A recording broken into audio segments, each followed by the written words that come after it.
Chiamare la persona positiva, metterla in isolamento, emettere il certificato se necessario e fare un'intervista molto accurata per risalire ai contatti stretti, telefonare a questi ultimi per un'eventuale programmazione del tampone nell'arco temporale più idoneo.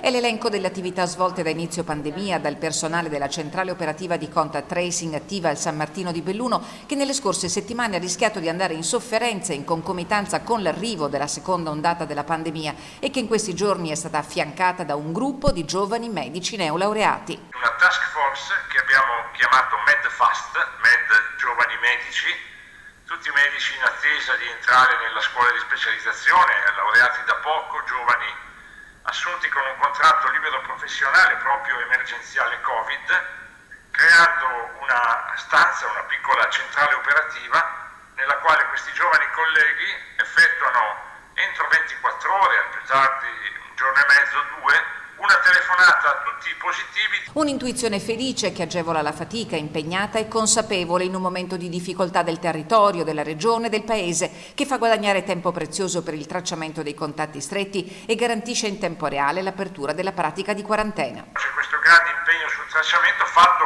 per necessità di due fasi. Di regola la telefonata di presa in carico cosiddetta è unica, ma per essere incisivi e rapidi abbiamo attivato questo MedFast veloce per poi fare una telefonata più, chiamiamola, tranquilla e analitica per andare ad individuare i contatti stretti. Siamo in una fase molto seria, dice il dottor Cinquetti, ma c'è anche consapevolezza diffusa a tutti i livelli. Adesso è la fase dei provvedimenti formali. I provvedimenti formali hanno una doppia finalità. Una finalità intrinseca, cioè fare in modo che le persone non escano la sera, eccetera, eccetera, e una finalità pedagogica. Dire ai cittadini la fase è seria, è necessario sì l'impegno delle istituzioni, ma è necessario l'impegno di ogni singolo cittadino.